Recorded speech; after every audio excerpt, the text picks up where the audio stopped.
This simple-looking little jig is called the France fly. It was developed by former U.S. youth team champion Hunter Hoffler.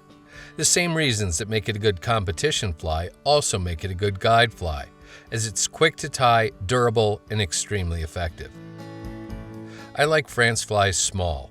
A size 18 Lightning Strike JF2 is one of my favorite hooks for this pattern.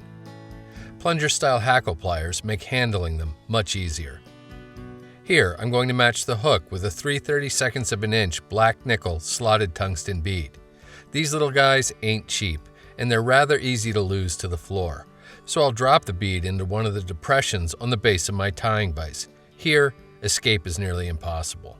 I'll then use a fine-tipped bodkin to stab whatever side is up, the slot or the small hole. Here, the slot. This allows me to center the bead in the fingertips of my left hand, then remove the bodkin, thus making the small hole readily accessible. The hackle pliers make inserting the point of the hook into the small hole super easy. After sliding the bead up onto the hook shank, get the assembly firmly secured in the jaws of your tying vise. Make absolutely sure the square end of the slot is pointed down so the bead rests correctly behind the hook eye. For thread, I've loaded a bobbin with a spool of black UTC 70 denier. Get the thread started on the hook shank behind the bead, and after a dozen or so wraps rearward, snip off the excess tag. Fibers from a medium Pardo coq-de-leon feather are used for the tail of the fly.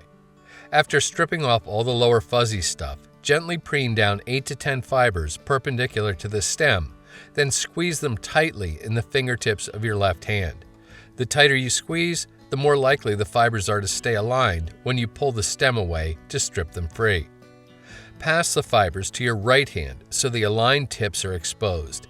Then measure to form a tail a scant hook shank in length. Reach in with your tying scissors and using the back edge of the bead as a guide, snip them off square. Give your bobbin a counterclockwise spin, then take wraps of tying thread to begin anchoring the fibers to the top of the hook shank. Keep taking thread wraps rearward, pulling up and toward you on the fibers as you go. This will ensure they land on top of the shank. When you reach the start of the hook bend, take open spiral wraps forward with your tying thread all the way to the back edge of the bead.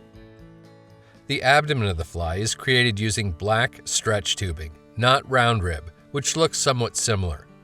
For this size 18 fly, the micro stuff works the best. A 10-inch length will make numerous flies. Insert one end of the material into the back of the bead and take a few thread wraps to secure it. Pull the material back and toward you, stretching it significantly as you take thread wraps rearward to bind it down. Go all the way to the base of the tail, then relocate your thread forward to behind the bead. With a good bit of tension, begin taking wraps with the tubing up the hook shank. Start off with touching wraps and lots of tension, then gradually ease up on the tension and begin to make slightly overlapping wraps as you work your way forward. This should add just a little bit of natural taper to the body of the fly. At the back edge of the bead, lock down the tubing with nice tight wraps of tying thread, first behind it, then in front of it. Once the tubing's adequately secured, pull up to stretch it and snip the excess off close.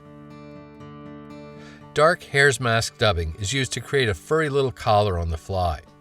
Pluck just the smallest amount free from the packet or dispenser.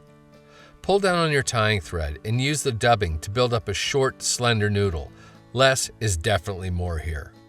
Start taking wraps with the noodle immediately behind the bead to build up the collar. Take a few more thread wraps behind the bead to start a small thread collar. Reach for your whip finish tool and use it to do a 5 or 6 turn back to front whip finish. This will increase the width of the thread collar ever so slightly. When you're done, seat the knot well and snip or cut your tying thread free. These thread wraps are the most vulnerable part of the fly, so it's a good idea to reach for your head cement or here Sally Hansen hard as nails.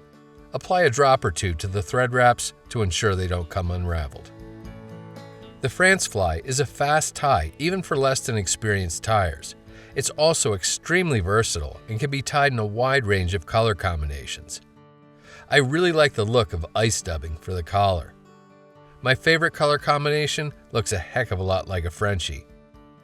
and green France flies seem to work well as Baetis imitations.